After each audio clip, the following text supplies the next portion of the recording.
Deus, na disposição salvadora, nos deu condições de caminhar na direção de ser tudo que Deus quer que sejamos, né? Nos permite andar nas boas obras que Ele, de antemão, preparou para que andássemos nelas.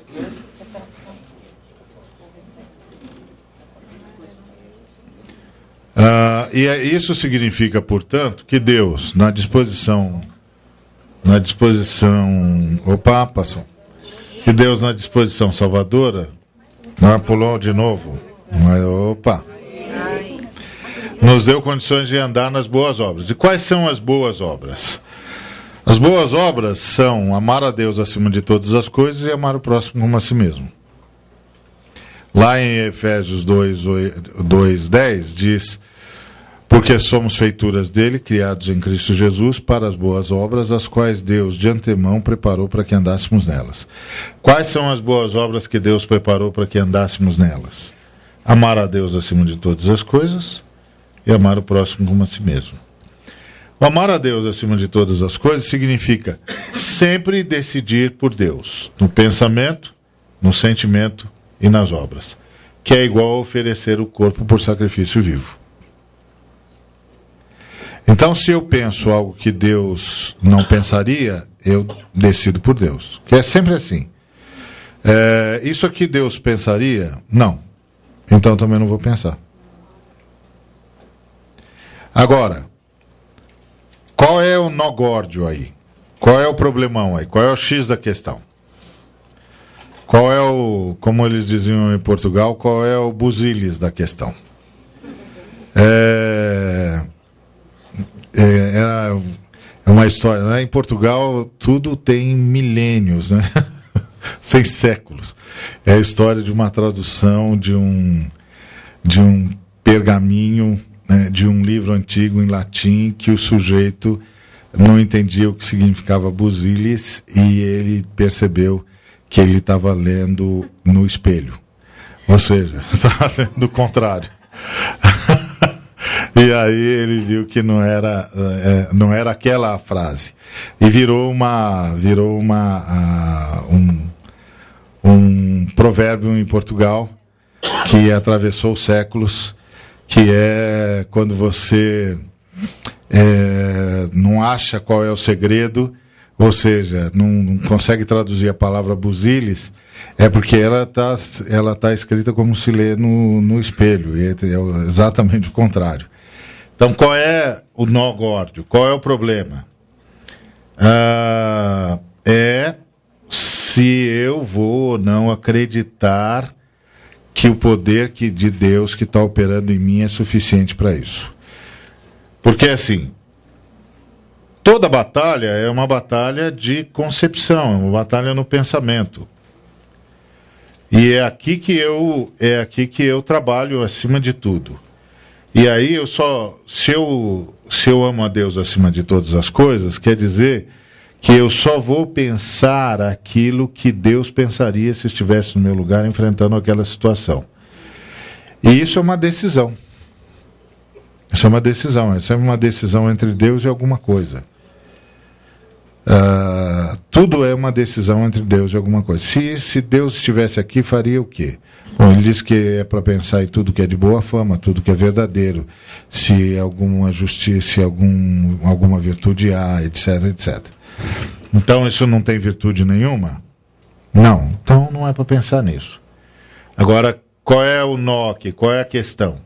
Eu tenho poder para simplesmente rejeitar esse pensamento e passar a pensar outra coisa? Essa é a resposta da questão da disposição redentora de Deus, da graça de Deus.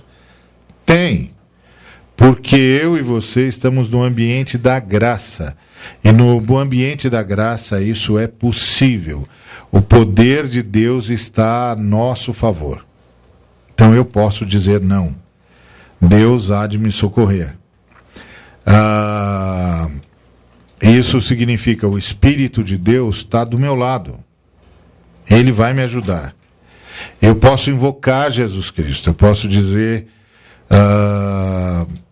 Jesus Cristo, Filho do Deus Altíssimo, tem piedade de mim. Vem, Senhor Jesus. Socorre-me. Me ajuda a dizer não, eu digo não, me sustenta nisso. Porque é isso que é a boa notícia. A boa notícia é que nós estamos envoltos pela disposição redentora de Deus. E isso significa que nós podemos dizer não àquilo que é preciso dizer não e dizer sim ao que é preciso dizer sim.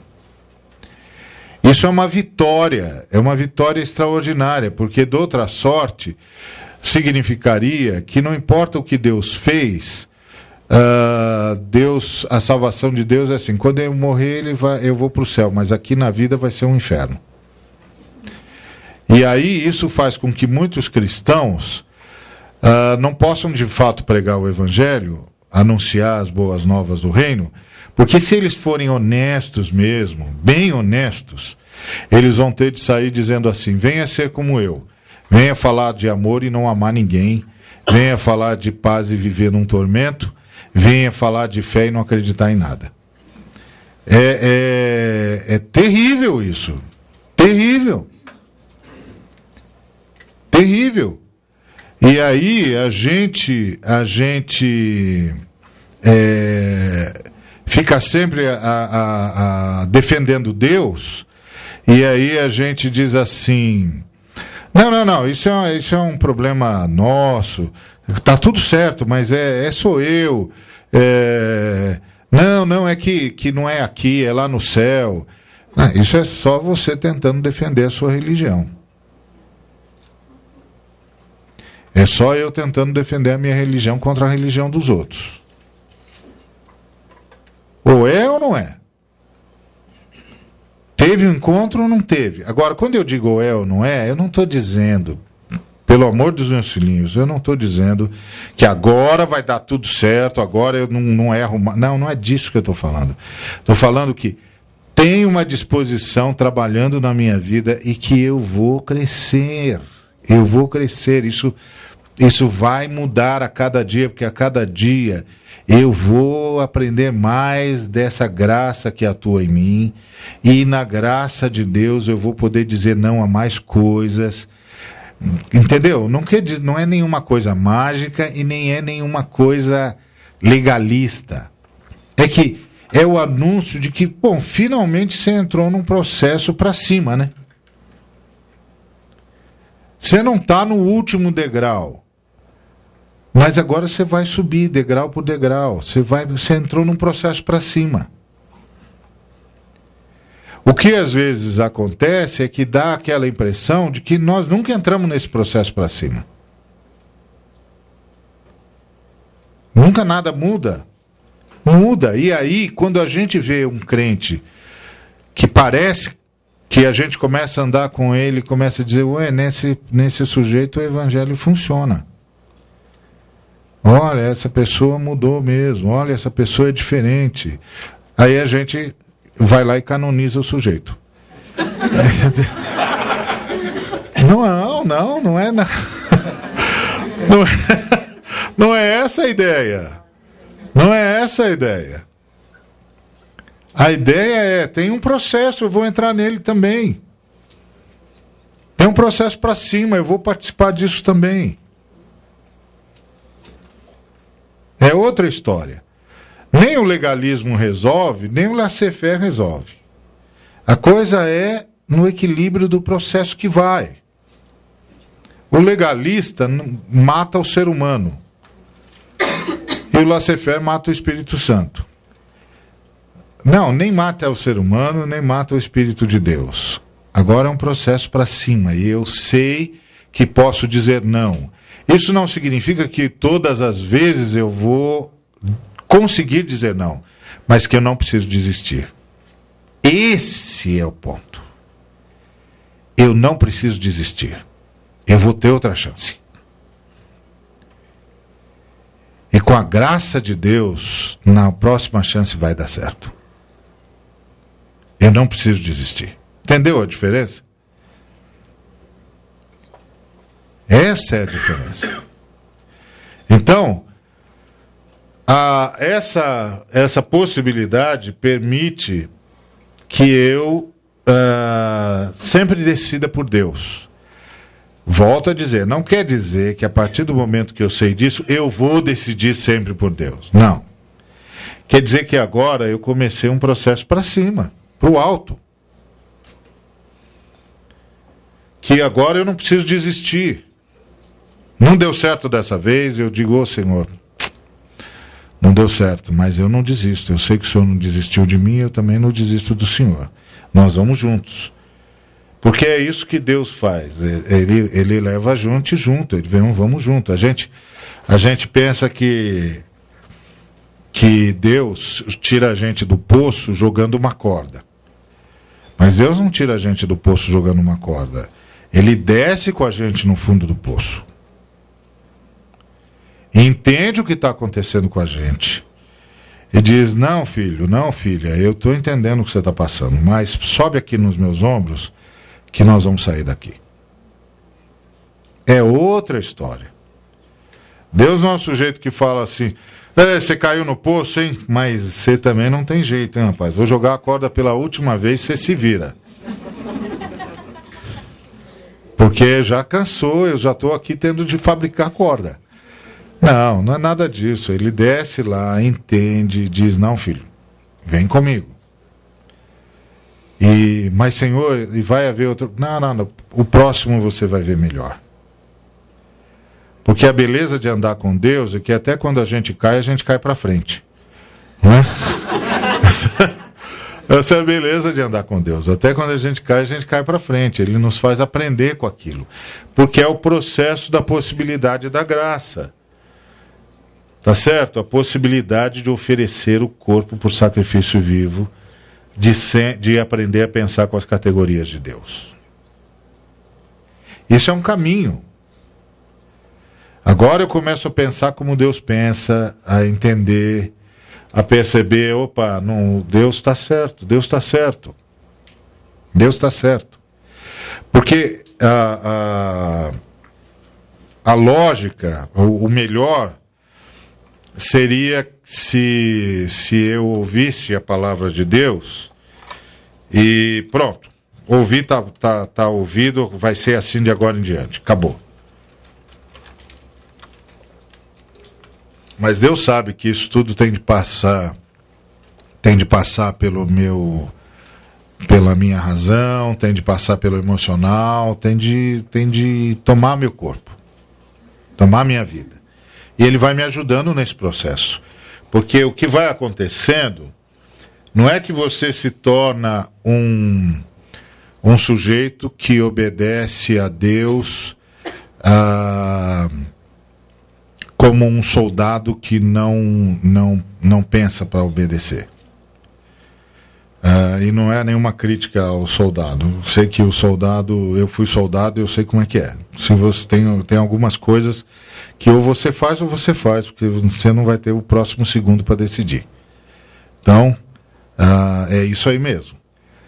Mas Deus vai me fazendo entender por que as categorias dele são melhores. Então, quando eu obedeço e alguém diz, por que você não faz isso? Eu vou poder dizer, por causa disso. Então eu estou errado, você está por causa disso. É claro que o sujeito que simplesmente diz, não, eu não vou fazer porque Deus disse para não fazer, está melhor do que o sujeito que não disse isso. Mas o processo de Deus é um processo de envolvimento da gente com Ele. É a ideia de um espírito com Deus. É uma coisa rica. Então, a gente vai aprender a pensar com as categorias de Deus. É uma possibilidade que a graça nos dá. É uma possibilidade que essa disposição de Deus nos dá. E isso é uma possibilidade extraordinária, porque é o retorno da comunhão com Deus. Porque o que é comunhão com Deus? Não é passar horas em oração. É passar a pensar com as categorias de Deus e entender as categorias de Deus. Eu não tenho comunhão com uma pessoa porque eu trabalho com ela. Ou porque eu converso muito com ela. Eu tenho comunhão com uma pessoa quando eu passo a entendê-la.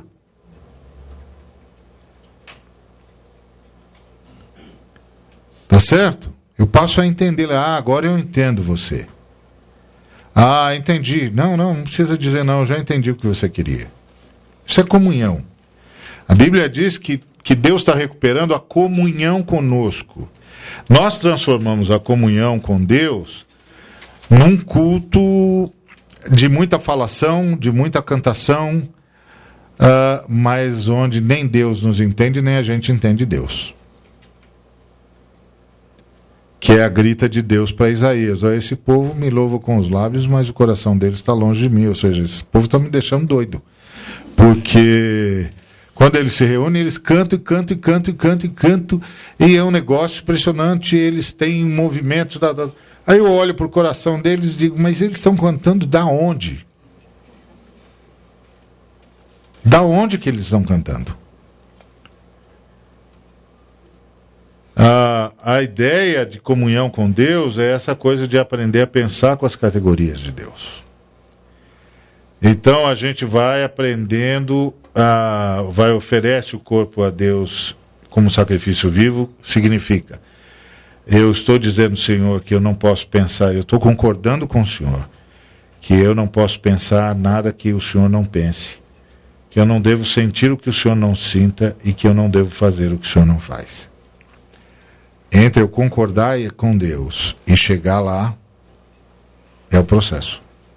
Mas se eu não concordar com Deus, eu não vou para lugar nenhum, porque eu não concordei. Tá certo? Então, quando eu concordo, o arrependimento é essa coisa de concordo com o Senhor. Não tem melhor jeito de viver do que o teu jeito. Porque quem somos nós, os cristãos? Os que se encontraram com Deus. Nós somos os que voltaram da rebelião. As Escrituras falam que houve uma rebelião contra Deus, e nós somos quem? Nós voltamos da rebelião. Nós voltamos de joelhos dizendo: Deus, queremos dizer para o Senhor que nós não concordamos mais com o que foi feito no passado, que nós não queremos continuar essa história e que nós admitimos, não há outro jeito de viver senão o teu jeito, e que é o teu amor que explica o universo e que fora do seu amor nada faz sentido. E nós queremos viver com o Senhor. O Senhor pode nos aceitar de novo? E ele diz: posso, meu filho já resolveu tudo que havia de pendência entre nós. Pode entrar. É isso. E aí o que eu estou admitindo? Eu estou admitindo que o melhor pensamento é o pensamento que Deus pensa. O melhor sentimento é o sentimento que Deus sente. A melhor obra é a obra que Deus faz. E que eu quero chegar nesse ponto. E isso é um caminho de sempre pensar com as categorias de Deus, que obviamente vai me levar aos sentimentos de Deus, etc, etc. E a segunda parte das boas obras é amar o próximo como a mim mesmo, que é tratar o outro como eu gostaria de ser tratado. Se só isso fosse feito, nós estabeleceríamos a justiça no universo. Se eu simplesmente decidisse que se todo mundo decidisse, não, vamos tratar o outro como nós gostaríamos de ser tratado, pronto, acabou a miséria. Acabou. Não importa o que eu ganhei, eu vou repartir, porque eu não quero que o outro seja tratado como eu não gostaria de ser tratado. Foi isso que Jesus Cristo disse. E claro que a beleza de se encontrar com Cristo é que Ele vai nos ensinar a nos amarmos a nós mesmos. A maioria das pessoas não se ama. Mesmo os mais orgulhosos, vaidosos, eles pensam que se amam, eles não se amam, se odeiam. Eles estão sempre tentando se matar. De algum jeito. Ou eles estão tentando se matar ou tentando provocar outros a matarem-nos. Mas então, eles não se amam. Amar-se a si mesmo é quando eu sei que eu sou especial, mas eu sou tão especial quanto todo mundo. Então eu me amo o suficiente para dizer: sou legal, mas sou tão legal quanto todo mundo. E porque eu sou tão legal quanto todo mundo, eu quero que todo mundo tenha acesso às mesmas coisas que eu tenho.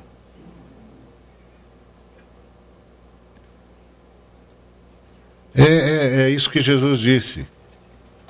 Né? Tratar o outro como você gostaria de ser tratado. E o trabalho de Deus, quando a gente começa a pensar com as categorias de Deus, esse amor pessoal a si mesmo começa a ser construído de verdade. Até porque muitos de nós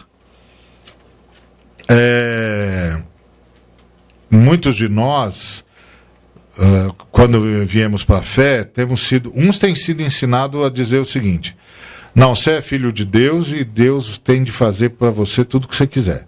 Eu me lembro que uma vez eu estava numa reunião e um irmão ia pregar, um bom irmão. Não era um irmão vacilão, não, era um bom irmão. E aí ele disse assim: eu vou pregar sobre a oração que prevalece. Bom, todo mundo ora, eu também oro, deixa eu ouvir qual é que prevalece. Vai que a minha é daquelas que só perde. Então deixa eu ouvir. Aí ele abriu na parábola do filho pródigo. Eu falei, opa, começou bem. Porque a oração que tem na parábola do filho pródigo é maravilhosa. Pai, pequei contra os céus, contra ti, já não sou digno. Opa, começou bem. Mas aí, lê do engano meu, ele estava falando da primeira oração. Que é, Pai, dá o que é meu. Aí ele dizia assim, e a mensagem dele era só isso. Então você tem de chegar lá no céu, na presença de Deus, no Santo dos Santos, olhar no olho dele e dizer, Pai, dá o que é meu. E eu fui abaixando na cadeira e dizendo, Jesus, se o Senhor for destruir tudo isso aqui, lembra que eu só vim aqui porque eu fui convidado. Tenho nada a ver com isso. Eu não acredito nesse negócio. Eu só não tô saindo porque eles trancaram a porta, Deus. Eu nem tenho a chave. Senão eu já pular pela janela, eu não tenho esse desprendimento. Então, por favor, me poupa. Mas aí ele começou a vociferar e eu comecei a ficar assustado. Porque ele dizia, é assim que você tem de fazer, irmão. Dá o que é meu, dá o que é meu. Pega Deus pelo colarinho. Eu falei, que esse cara ficou, é louco. Eu não pego Deus nem pelo tecel, pela barra, quanto mais pelo colarinho. Você ficou, é louco. Mas então esse é o outro lado. Do irmão que acha que tem de chegar para Deus, olhar nos olhos e berrar com ele, dar o que é meu. Mas tem um outro lado na fé cristã que para mim também é o exagero do extremo oposto, que é o sujeito que diz, não, eu não valho nada, eu não presto, eu sou um miserável, eu tenho de ficar dizendo o tempo todo, sou um miserável pecador, miserável pecador, miserável pecador, miserável pecador, eu não presto, não valho nada, sou um verme, eu sou um rato. Por favor, vai ser difícil você me convencer que Jesus morreu por um rato. Isso significa que Jesus viu em mim e você algo que é mais valioso do que o meu e do que o seu erro. É claro que Deus sabe dos meus erros e dos seus erros e dos erros de toda a humanidade. Mas Ele deve ter visto na humanidade alguma coisa que faz com que a humanidade valha mais do que os erros que comete. E aqui está o equilíbrio. Aqui está o equilíbrio. Eu sou aquilo que Deus diz que eu sou. Seu filho amado. Sua filha amada. E é a partir daqui que eu vou caminhar. E assim, isso não quer dizer que eu sou perfeito, nem que eu não vá pecar, mas que todas as vezes que eu pecar, eu sei que estou me aproximando de alguém que me ama. E que vai dizer, ok, você já foi perdoada, vamos começar daqui para frente. Vamos retomar a estrada. Vai ser melhor agora. É outra história. Tem de ter esse equilíbrio. Senão, nós vamos ficar mais real que o rei. Eu me lembro que o Caio gostava de uma música. Tem uma letra muito interessante. Eu achava a música muito brega, mas era uma letra interessantíssima. Que dizia assim: quero que valorize o que você tem, você é um ser, você é alguém. E eu ficava pensando, puxa vida, você é um ser, você é alguém. Mas tá bom, vai. Valeu a intenção. Então, tão importante para Deus.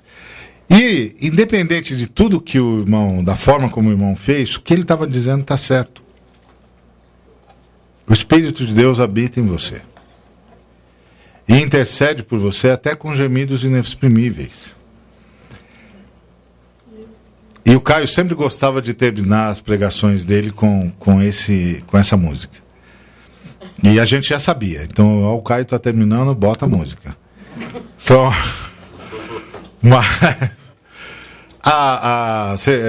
eu sempre achava...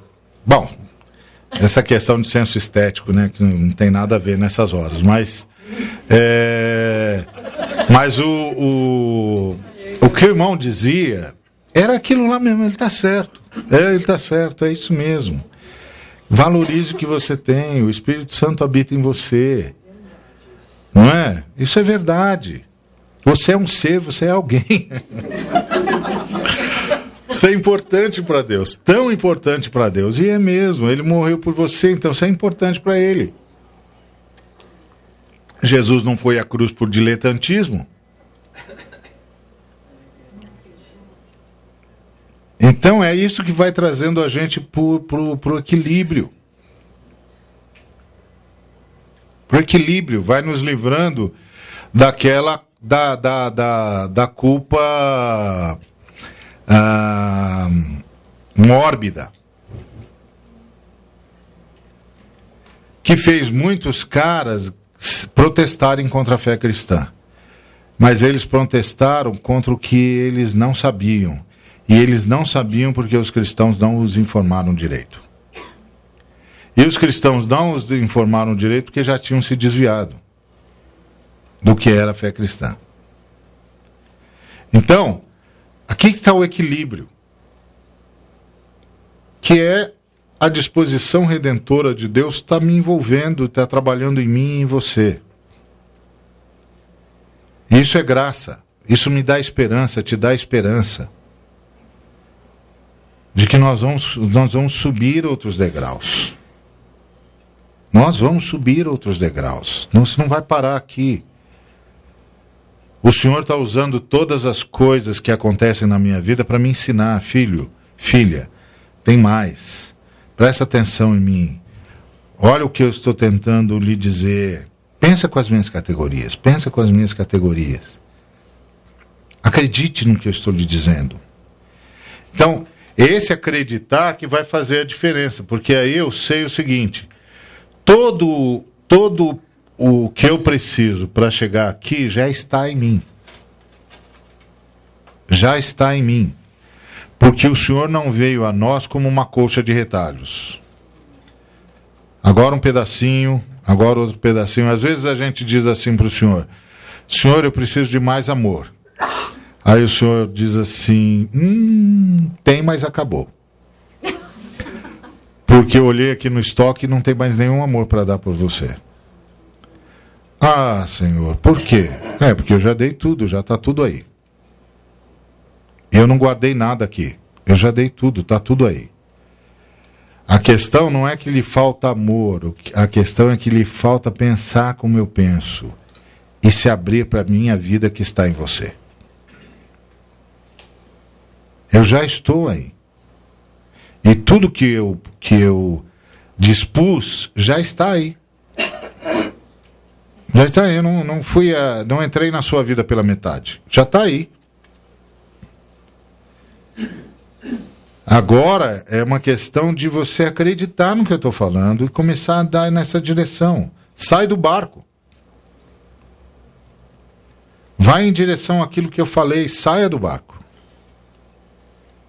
Então, essa é a coisa maravilhosa do Pedro, não é? Ele saiu do barco. Então Deus, na disposição salvadora, nos deu condições de caminhar na direção de ser tudo o que Deus quer que sejamos. Gente como Jesus de Nazaré. Ele é o nosso modelo. O segredo é o quanto acreditamos em Deus.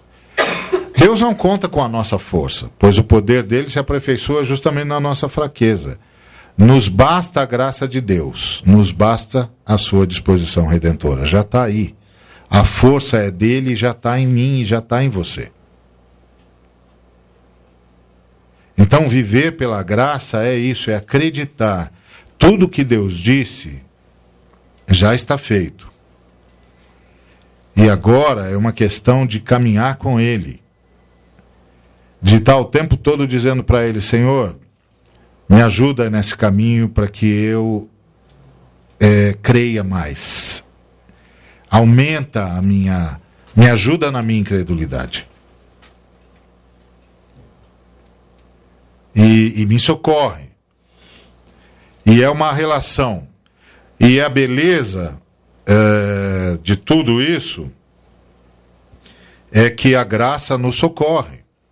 Então, tanto a disposição salvadora de Deus, que Paulo chama de graça, como a fé que deflagra a ação salvadora de Deus, são presentes de Deus. Então, que fé que Deus está pedindo de você? Que você já tem. Você não creu em Jesus Cristo? Se alguém perguntar para você: escuta, você crê em Jesus? O que você diz? Creio. Você crê que está salvo? O que você diz? Pronto, é essa fé mesmo, não precisa de outra não. Aliás, só tem essa, não tem mais nenhuma. É essa aí mesmo. Bom, assim como você creu que no dia em que você disse ao Senhor: Senhor, eis-me aqui, eu me rendo, Ele entrou em você, creia em tudo mais que Ele disser. Crer é tomar como fonte de verdade para si e sobre si tudo que Deus diz. De modo que tudo que nos aproxima de ser como Jesus é aceito. E tudo que disso nos afasta é rejeitado. Essa é a fé que agrada a Deus. A fé que acredita que o que Ele disse que era possível, é possível. É possível. Aí, ou seja, já está aí a força. Já está aí a força. A gente é que ainda não se deu conta dela. Porque a gente acredita que cada dia tem de ter... É quase como se a gente acreditasse que cada dia tem de ter uma nova conversão, porque a conversão de ontem deu por ontem e acabou, não tem mais nada, agora eu preciso ir lá de novo, falar: Deus, eu sou um miserável pecador, perdoa a multidão dos meus pecados, etc. Ué, se você tem uma multidão de pecados e anda em multidão de pecados, quando foi mesmo que você se encontrou com Jesus? Não mudou nada, nada. E às vezes, e a outra coisa é acreditar no seguinte, que não só a graça de Deus atua em mim, mas ela pode ser ministrada na comunhão. E com isso eu termino contando, chamando os irmãos e irmãs a uma situação. Imagine o sujeito que está lá na igreja, chega para o pastor e diz assim: pastor, eu não estou bem, não tô bem. Não tenho orado, não evangelizo mais, minha vida está uma coisa de louco, viu, pastor? É de erro em erro, eu não sei o que eu faço. Aí o pastor diz: bom, você não tem orado, né? Não. Lido a Bíblia, então, nem pensar, né? Não. Parei. Mas nem oração, assim, você não faz nada? Não. Também não está na igreja, né? Não. Estou sem vontade de ir aos cultos. Ah, filho, então não vai dar. Você precisa vir aos cultos, você precisa orar, você precisa ler a Bíblia. Aí fecha a cena, abre outra. O cara está lá na mesa branca e diz pro líder lá do centro: pai, estou muito mal, não consigo mais cumprir nenhum dos ensinamentos aí. É mesmo? Ih, só estou fazendo besteira. Pois é, mas você está dando passagem para as entidades? Não. Me desliguei disso tudo, estou perdido. Você também não vejo você no centro. Não tenho vontade de ir. Também, filho, não dá. Você não vem no centro, não dá passagem, não participa da catequese, não vai dar. Aí muda a cena, ele é budista agora. Ele diz para o mestre, olha, estou numa situação complicada. Em vez de estar no caminho de Buda, eu estou no descaminho. Não consigo meditar, não consigo... Perdi a concentração. E aí o mestre diz assim, mas você também não te vejo aqui no templo. Não tenho vontade de vir, não. Filho, você tem de vir aqui para recitar os mantras, para... pois é. Então, aí não vai dar, você não se concentra, não vem aqui, não recita os mantras, não vai dar. Bom, eu posso multiplicar isso por N. Do que nós estamos falando aqui? Estamos falando de religião, isso é tudo igual. Como é que é na fé cristã? Ou deveria ser? Pastor, estou mal.